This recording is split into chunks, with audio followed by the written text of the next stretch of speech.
Good morning, good afternoon, good evening, ladies and gentlemen. Yes, I am back.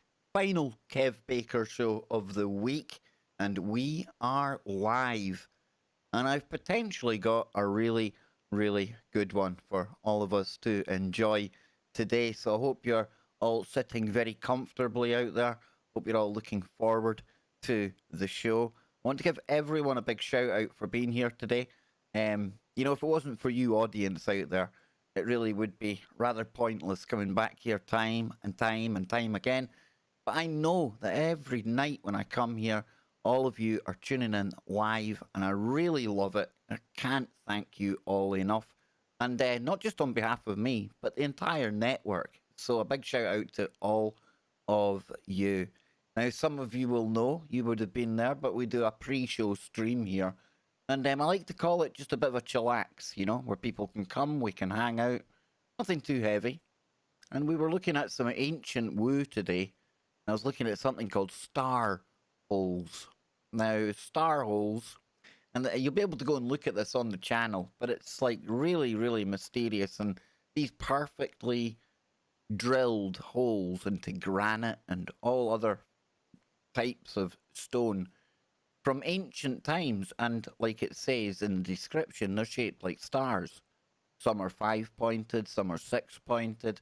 Some are very, very intricate indeed, and they've got this effect when they go down into the rock. And we were talking all about the kind of ancient technology that probably existed in the past.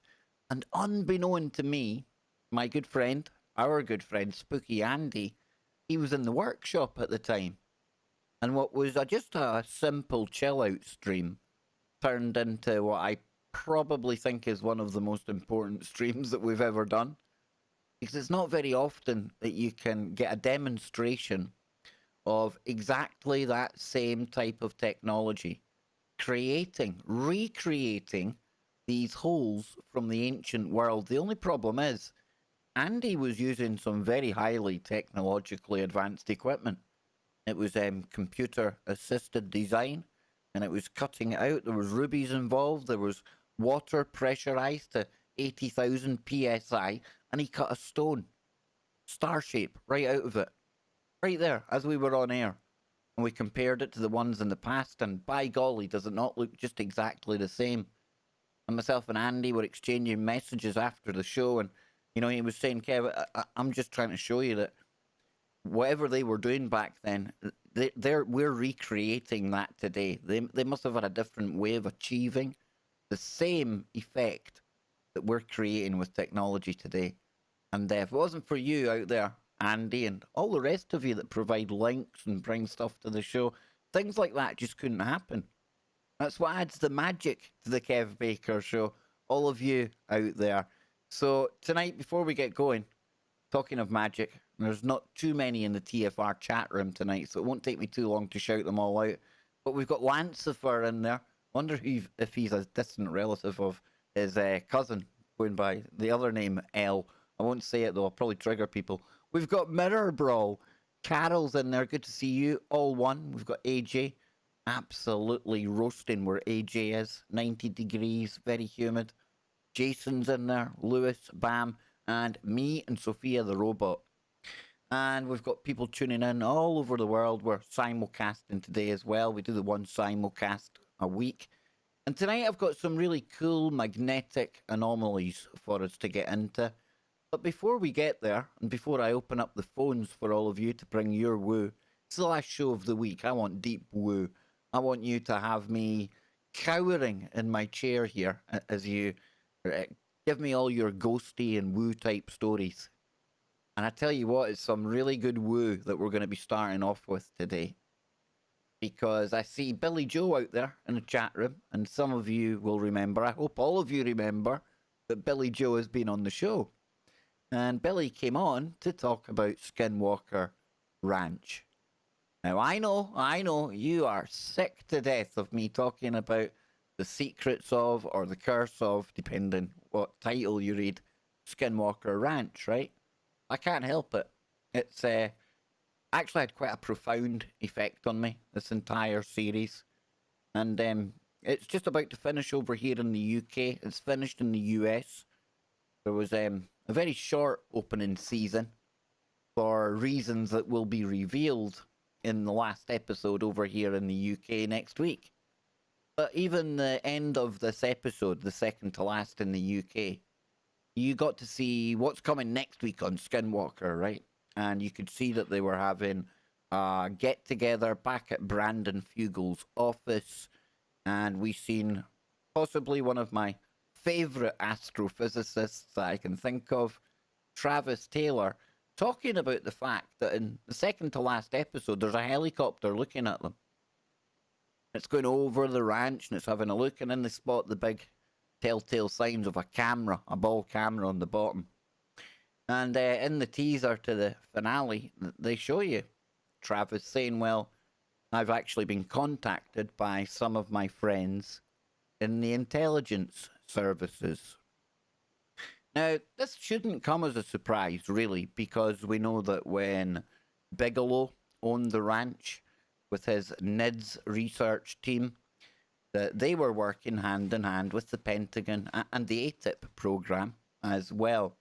And there was definitely government interest in what was going on at Skinwalker, to the point where not everything that was analysed and recorded during the time Bigelow owning it, it's never come into public hands. We've never seen that. We've had bits and bobs here and there. So it comes as no surprise to me, really, that we've got alphabet agencies interested in what's going on there.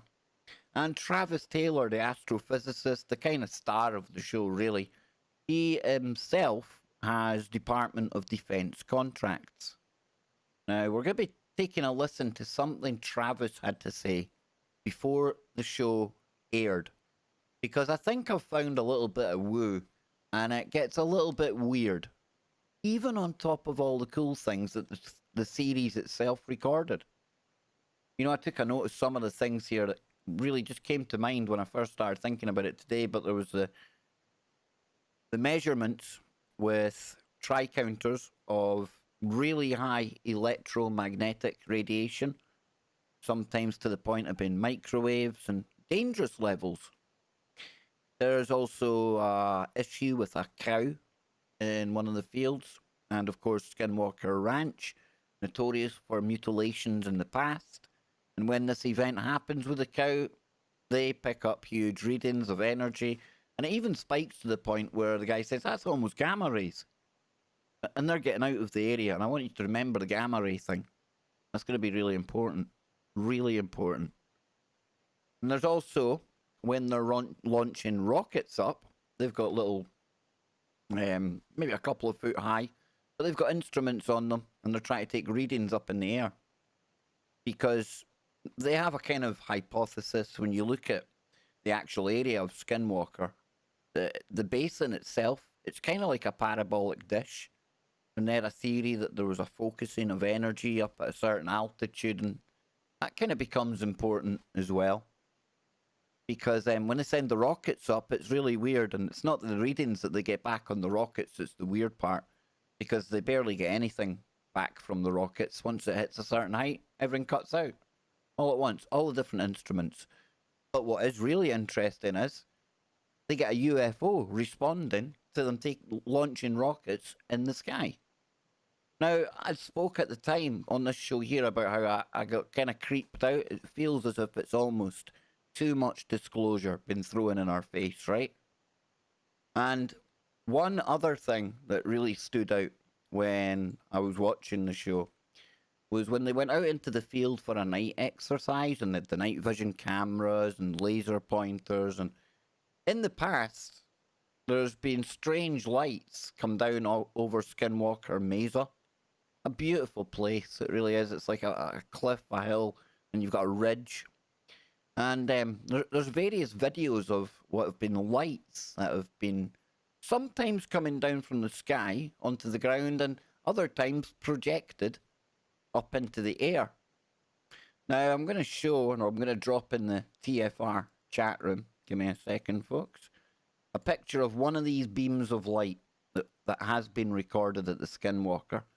Yeah, just get in here, pictures. Right, hang on. It's all building up to something nice, folks. Trust me, we're going somewhere. You're going to like this. It's going to be worth it. So then, if we come over here, there we go. I've just posted that in TFR there. But if we take a look at this, there's a picture from December the 23rd, 2018. And we can see one of these beams of light that I'm talking about. Now, in the show itself, there's other beams of light that they record. And in fact, one of the guys there, Tom, he has the recurrence of an injury that took place when they dug on the ranch one time. And it's the weirdest injury in the world because it's almost like a big egg growing on the back of his head.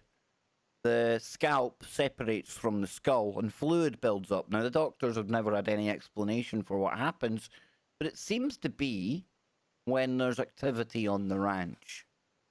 So, you've got the whole kind of stuff that I've talked about there. But what really struck me today, now that I've watched the whole season, is that in reality, there's been a big bit cut out somewhere. Something's wrong somewhere. And as much as I was saying that, you know, all of the information we are getting is really, it's mind-blowing. Recording UFOs, getting recordings of readings around cows that have died mysteriously.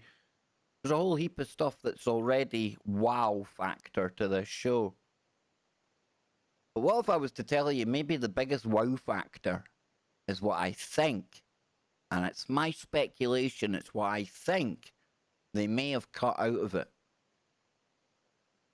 And it's something I heard Travis Taylor talking about before Skinwalker Ranch even aired. Now, like I say, this was before the show even aired. And it was the night before the first episode came out. And he joined the brilliant Richard Dolan for an interview about the upcoming series. In fact, the interview finished maybe half an hour before episode 1 started, right? And this is how I kind of got alerted to the fact it was coming out. And I don't know, I must have a pretty weird memory because I can't remember what I was doing 5 hours ago. I can remember a part of this interview that made me think, why didn't we see that in the show? And I'm going to play you a little clip now of the piece of the interview that stuck in my mind. And what you're about to hear is Travis Taylor, astrophysicist, genius, hopefully a future guest. Not that I'm trying to suck up too much. Speaking to the equally brilliant Richard Dolan, who kind of is like one of the leading UFO guys. Many people will tell you that. But take a listen to this part of the interview between the two of them, talking about Skinwalker and what Travis could and couldn't tell Richard, obviously, because when you've got a TV show coming out, you can't give away the highlights. You can't give away the good bits, right? So take a listen to this. You name it, we measured for it. Broadcast electromagnetics, whether it's just a straight magnetic field, electromagnetic field, radio waves, microwaves, optical systems. We measured seismic anomaly, or 4 seismic anomalies, acoustic waves in the ground. We had microphones and cameras and infrared sensors out. We had game cameras with motion detection systems on them. I mean, we had a plethora of instruments that were all over this thing, and there was never a lack of something crazy to look at or to talk about. Like I said, when I first started, I was afraid I'd be out there for 4 months and not find anything. Mm-hmm. But instead, I was out there for 4 months, and I need another 4 months at a minimum just to even understand what I saw in those 4 months. That's incredible.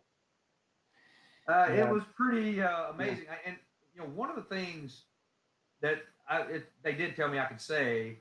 Now, I want you to listen to this real closely, okay? And if you've watched the season, you're going to realize there's a bit of a problem here. I'm not going to say much about it, except that there are 14 seconds of my life that's missing. and we have that measured with instruments and documented.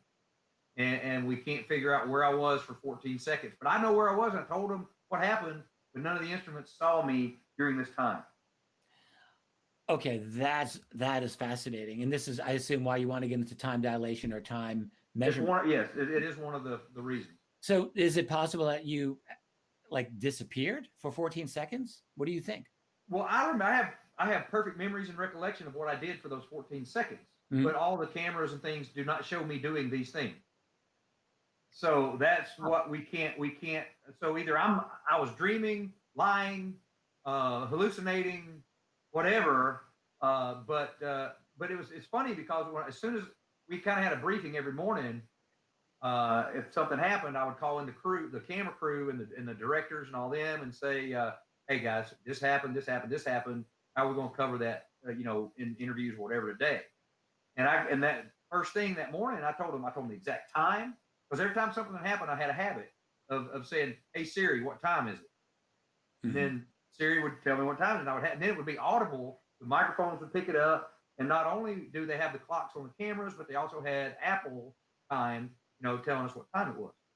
And so I knew exactly when it occurred. I told them exactly what I did in great detail. It's like, oh yeah, okay, well we'll find the camera footage, and it was not in the camera footage, and the time that this was happening is missing. The complete timestamp's gone. That's fascinating. It is fascinating, isn't it? It's absolutely tremendously fascinating. And what's even more fascinating to me, and to anyone out there who has watched this, where on earth did that part of the show go?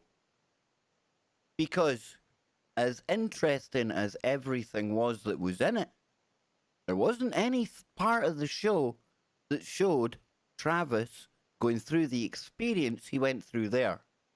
So I have to ask the question, what happened between Travis talking there and us not getting to see that part of their investigation to Skinwalker? Ah, but that's right. The intelligence agencies got involved, didn't they? Ah.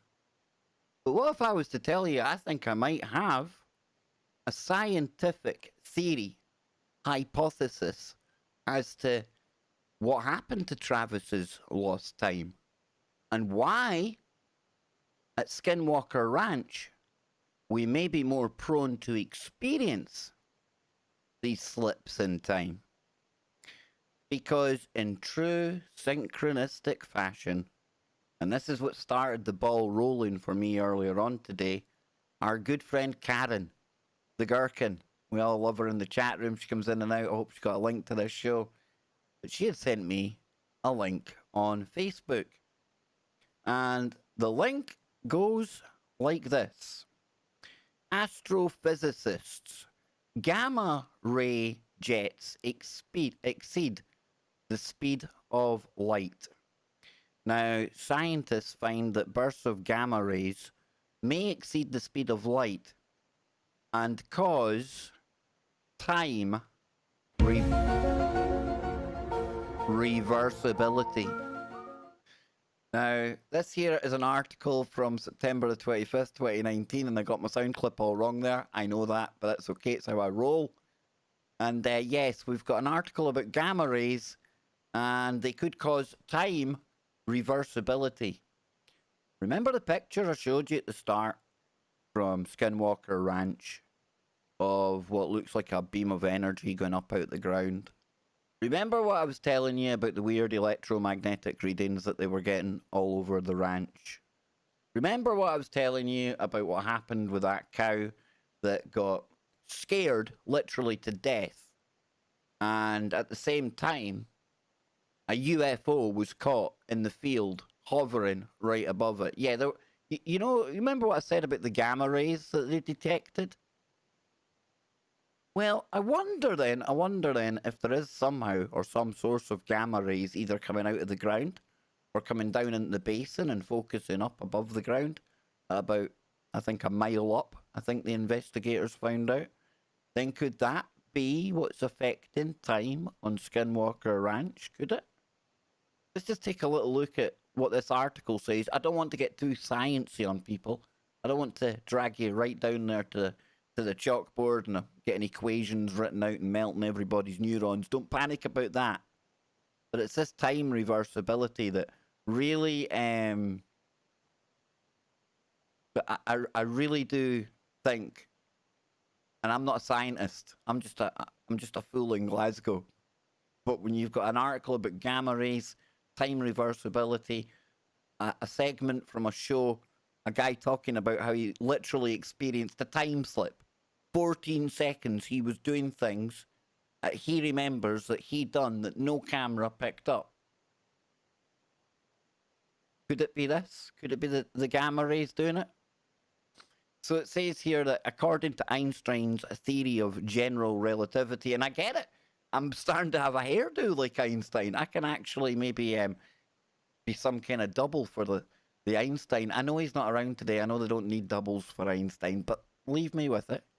Nothing can travel faster than the speed of light in a vacuum.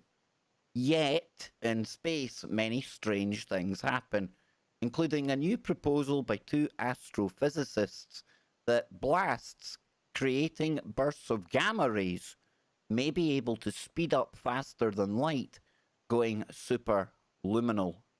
Yet this research by the astrophysicist John Hakila of the College of Charleston and Robert Nemiroff, not to be mistaken with his cousin Smirnoff, lovely drink, of the Michigan Technological University, is not going against Einstein's theory. What the scientists found is that while these bursts surpass the speed of light in surrounding gas clouds, that only happens in the jet mediums, not in a vacuum. So the astrophysicists also think that these superluminal jets can create the time reversibility that can be observed in gamma ray light burst light curves. So John Hakila likens what they found to skipping stones across the pond. If someone was to throw such a stone into the water towards you, the stone would go through the air in between hops faster than the waves that it caused are moving through the water.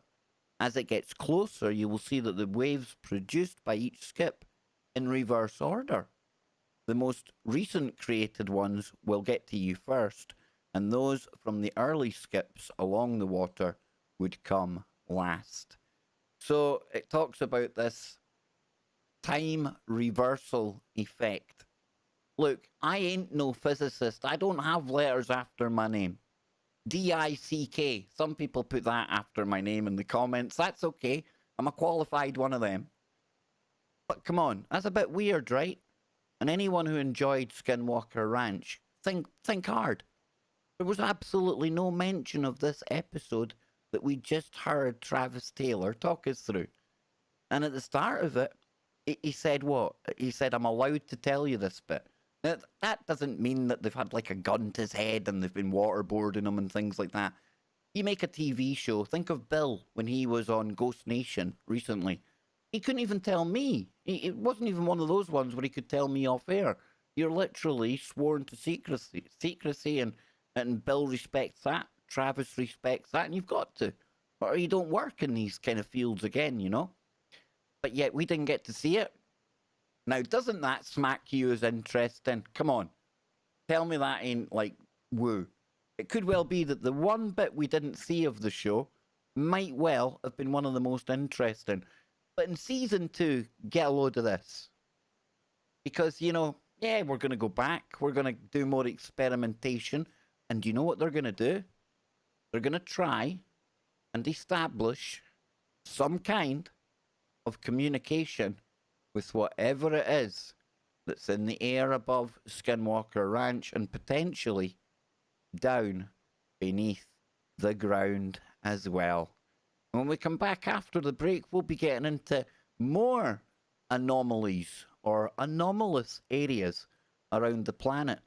Magnetics are going to come into the picture.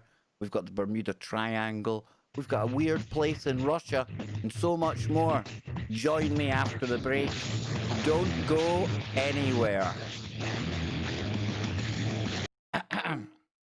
Yeah, if I must say so myself, I think we might be on to a really good one there. Definitely. So I'm going to get a drink, folks. I'm going to have a little drink of juice. I'm going to refresh myself, and we will get back into it. But what do you think of that one? Tell me in the chat. That's pretty weird, right? And Billy, I was telling Billy, I think I found something weird. I think I found a bit that they've chopped out of the show. And for all the good stuff we've seen, wouldn't it have been cool to see a time slip? Not recorded on camera, but a guy who turned up at the ranch who believed in none of it. Well, trust me, he's a believer now.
Welcome back, ladies and gents. Second part of today's show with the rather extremely early or hairy Kev Baker.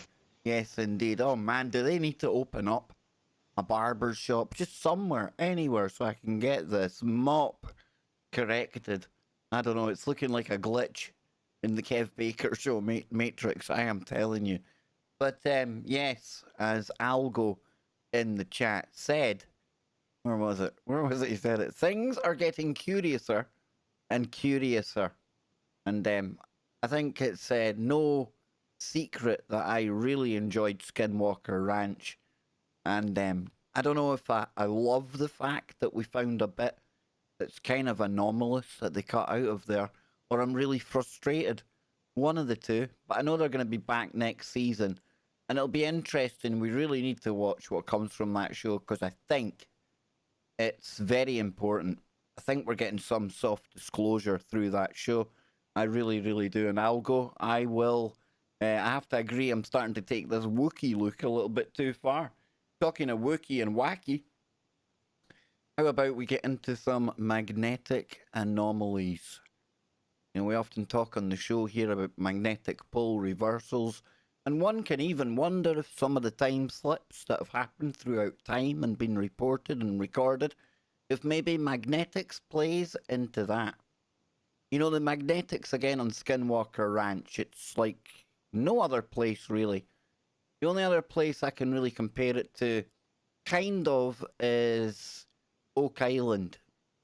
And Oak Island, when they're doing things there, it's like Murphy's Law.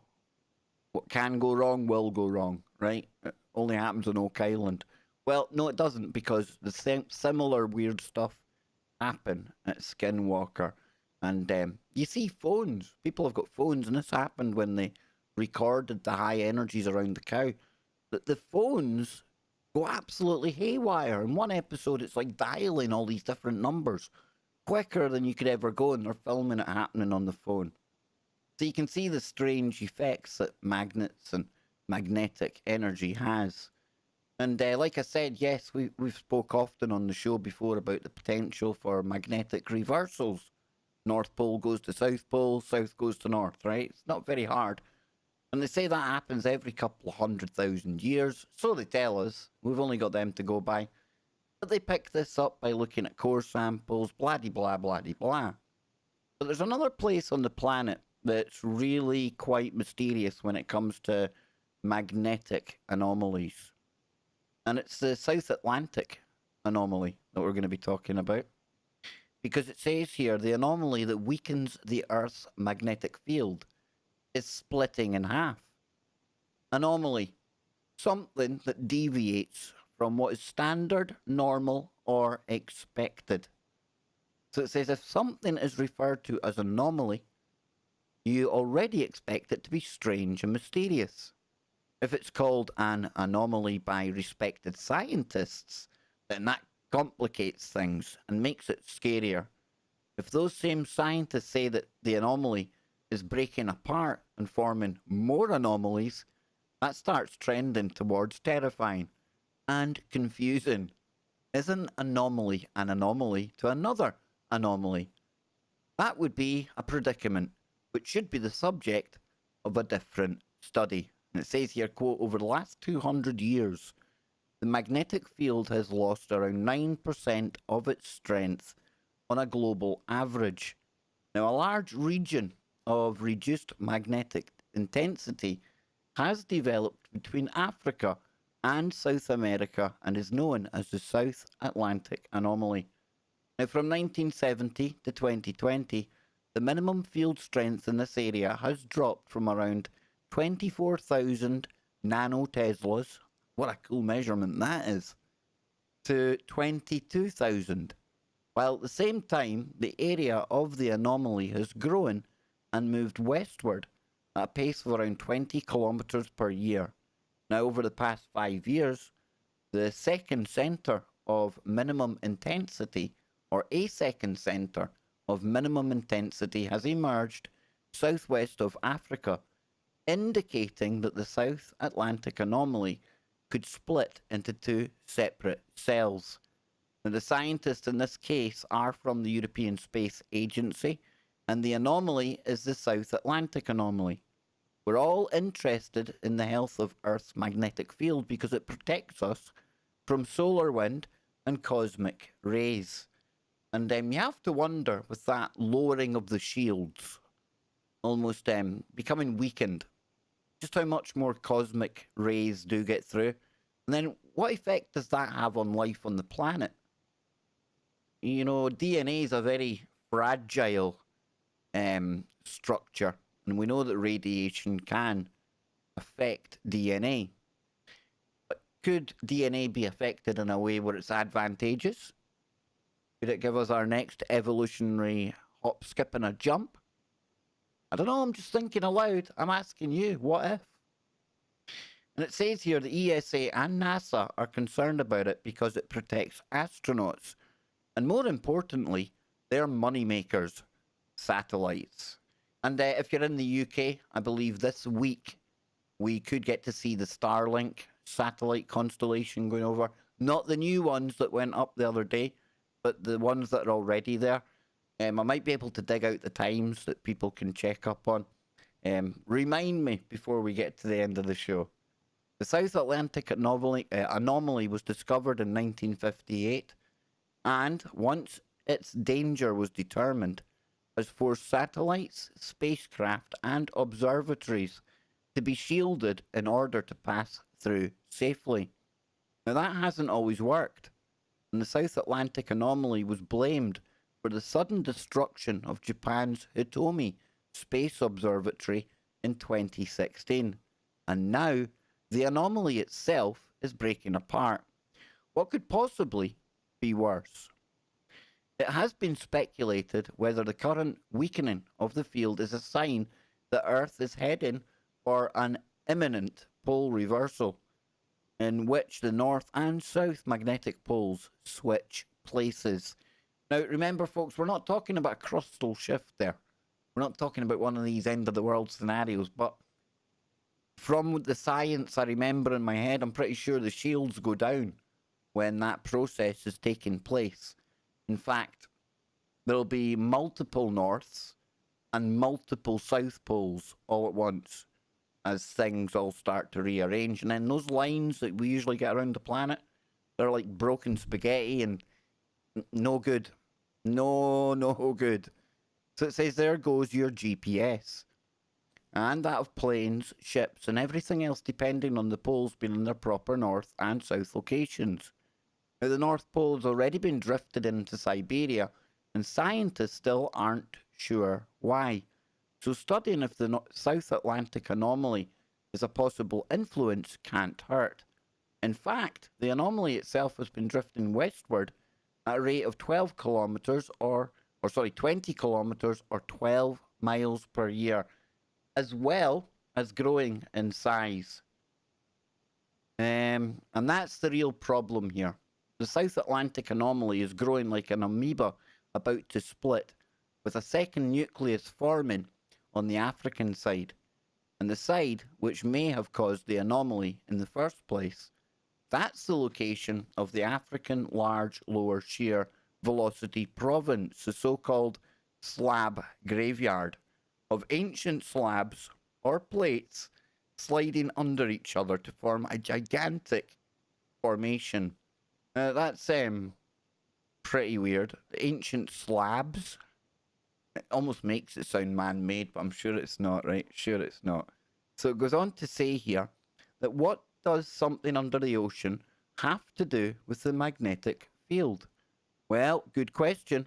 The magnetic field is continually created and refreshed by the constant churning of Earth's molten iron core.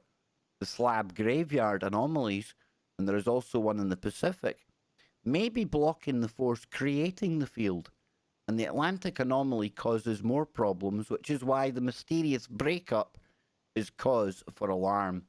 Will it form two equally powerful anomalies?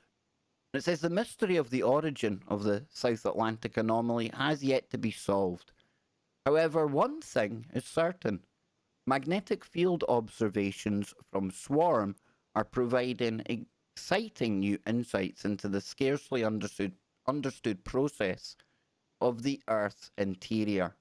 And it says the European Space Agency has no idea what's going to happen, so it took the opportunity to end its press release with a plug for its SWARM constellation. 3 satellites in 2 different polar orbits, blah-de-blah. And who knows what that really means, but does this have any kind of connection to the North and South poles? Does this some kind of indicator that we're getting closer to that? And if the Earth's shields do come down a bit and we'd start to get more of these rays coming in, what about the gamma rays? What if we start getting hit by more of them? aside from them pretty dangerous to humans, what's it going to do to time? It's pretty weird. Pretty weird woo. And we're going to stick with weird woo. Because when it comes to weird magnetic anomalous areas on the planet, you might think the Bermuda Triangle is where we're going next, but it's not. It really isn't. Because we're going to take a look at something weirder that's happening. And that's the fact that ships are mysteriously traveling in circles. So then, you've probably heard of the Bermuda Triangle, the area of the North Atlantic where ships have disappeared and the paranormal theories are born. Excuse me. You may have heard of the Devil's Triangle and Pacific counterpart of the southern coast of Japan. I don't know why I'm laughing, by the way, I've just got the giggles for some reason. Until this week, this writer had never heard of areas in the South China Sea and off the west coast of South Africa where groups of ships have suddenly been forced into travelling into tight circles, sometimes in scary, ever-decreasing spirals. More underwater alien bases, ghosts, climate change, something else? Place your bets now. So it says, ships appearing to sail in circles have become an increasing phenomenon and mysterious, or increasingly common, and a mysterious phenomenon near a number of ports on the coast of China, especially near oil terminals and government facilities. Government facilities, you say? How dare you? But nothing had been seen where the willowy was. It says, let's start with the incidents in the South China Sea. It says the willowy related to the South African anomaly. And they were first detected not by ships, but by groups tracking ship traffic via their automated identification system, which broadcasts a ship unique identifier and its GPS, course, and speed to nearby ships. So it's like it's basically like a plane, like it's transponder, only for a ship, right? And one such group is SkyTruth, an environmental group monitoring offshore drilling, oil spills, and tanker traffic. Now, AIS is dictated by international law, but ship owners don't like it for a variety of reasons, including the fact that they're often manipulated by smugglers, illegal fishing boats, and illegal oil traders. Now, according to Sky News, Phil Diacon, the chief engineer of the marine intelligence firm Dryad Global, agrees that the Chinese circles are anomalies caused by signal jammers. Quote, but according to global analysis of this data, by by environmental groups SkyTruth and Global Fishing Watch, a number of circling incidents have also occurred quite a distance away from Chinese ports, with some impossibly appearing miles inland near San Francisco. So SkyTruth found that the real locations of these ships, often thousands of miles away from the circular sailing tracks. And the ships were often actually near oil terminals or in locations where GPS disruption had been reported before. So what's going on here? Do we think this is some kind of jamming? Do we think it's some kind of crazy scam where they take these things out into the ocean just, for whatever reason, sail them round and round and round and round? What the heck is going on? So SkyTruth points out that there was a major US Coast Guard communications station at nearby Point Reyes, but that doesn't explain this or other GPS disruptions over major shipping locations. That includes an incident off the coast of South Africa on May 31st, and at approximately 1 a.m. on Sunday morning, the Liberian-flagged crude oil tanker, operated by Singaporean business executive ship, suddenly swung aboard or starboard and began actually sailing in circles. the ship was unable to steer, and the crew reported that 4 other vessels in the vicinity were caught in a similar spiral, slowly converging on each other for an unknown reason. Now, that almost sounds like there's some kind of whirlpool. I know that sounds crazy. I know that sounds mad. I know that, but what could be making them go? They can't steer them, they just start automatically going in a spiral. So as you can see, something forced the Willowy and 4 other ships into a circle. And while they could have been on auto-tracking and made the moves themselves until human pilots took over, that doesn't explain what caused it. Sky News says the Iranian Revolutionary Guard Corps have used similar GPS manipulation on vessels entering their waters. It was the Iranians that done it. I should have known that. But the Willowy is a long way from Iran. Sky News suggests something else, a different anomaly that has also been in the news recently. What are Sky News going to offer us? This should be interesting. Nobody knows why, but the Earth's magnetic field, which has lost almost 10% of its strength over the last 2 centuries, is growing particularly weak in a large region stretching from Africa to South America. Sound familiar? Impacting satellites and spacecraft. Known as the South Atlantic Anomaly, the field strength in this area has rapidly shrunk over the past 50 years as the area itself has grown and moved westward. And over the past 5 years, a second centre of minimum intensity has developed southwest of Africa near to where the Willowy was sailing. So we've got magnetic anomalies that are taking big, huge hunks of metallic ship and making them go in circles. What the heck, folks? So it says here, okay, that may explain why the Wiley's strange behaviour, but what about the other ships, which were not owned by executive ship? Quote, the initial presumptive case of circling for the Willowy was considered to be strong currents, which also led the crew to perceive that the other ships were circling too. A look at the AIS for those vessels would be helpful, but neither Sky News nor Sky Truth seem to have checked those.